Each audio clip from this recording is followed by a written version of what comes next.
Just 4 years after relaunching the Bad Boys franchise, we get our fourth film in the series, Bad Boys: Ride or Die. The movie's action-packed with a good storyline, some funny scenes, and a terrific ending scene, I thought. Perhaps the best thing about this movie, though, is that Martin Lawrence and Will Smith, they still have that excellent chemistry between them. One other solid feature in this movie, too, is Lawrence's son-in-law, Reggie, provides maybe the best action scene in the film.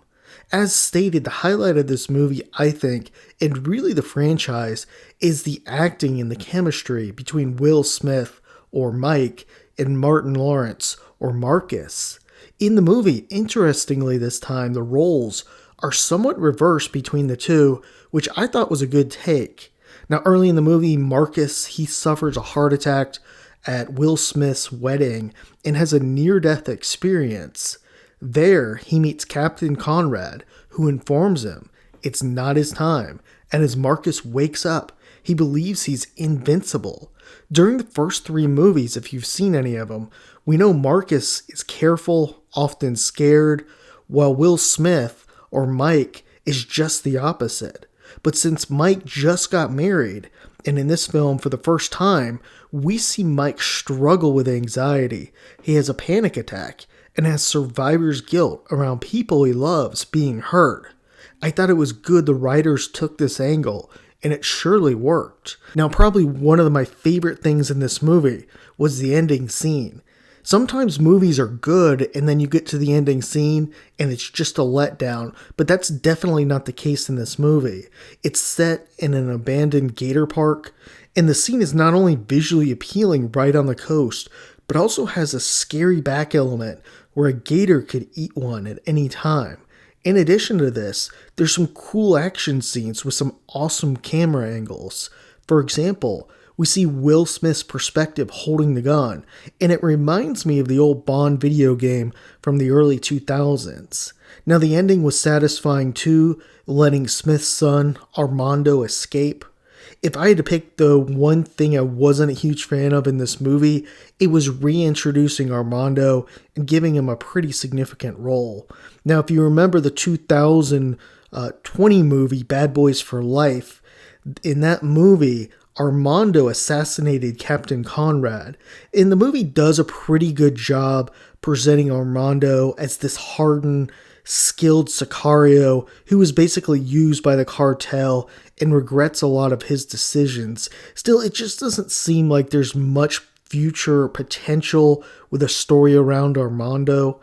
Now, probably the unsung hero of this film is Reggie. Reggie's a Marine, has probably the best action scene in the movie when he viciously kills, it's either 15 or 16 cartel soldiers trying to enter Marcus's home. Now, like prior movies, the dialogue between Reggie and Marcus, it's hilarious and excellent.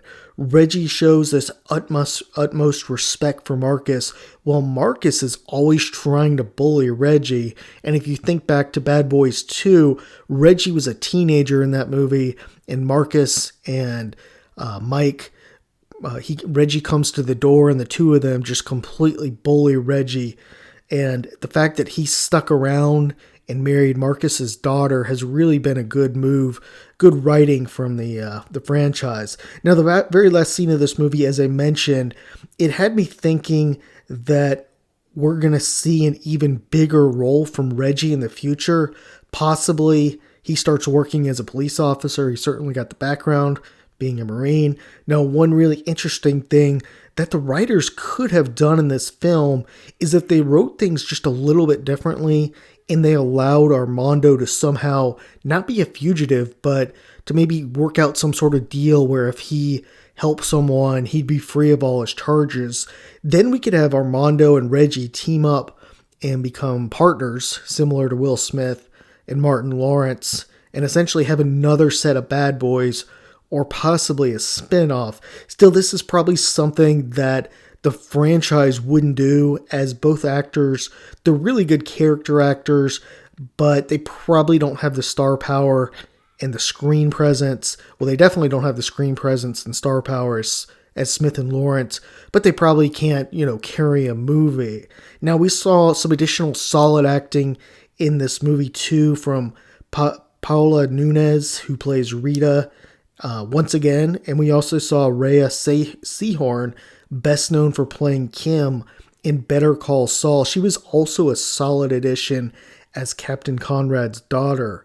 Generally, though, this is a solid action film, well done with terrific acting, some great fighting, and of course, being a Jerry Bruckheimer film, having plenty of explosions, that's always a plus. It seems the franchise still has legs, and hopefully we'll get one more film with Smith and Lawrence to kind of wrap up this tale of the Bad Boys.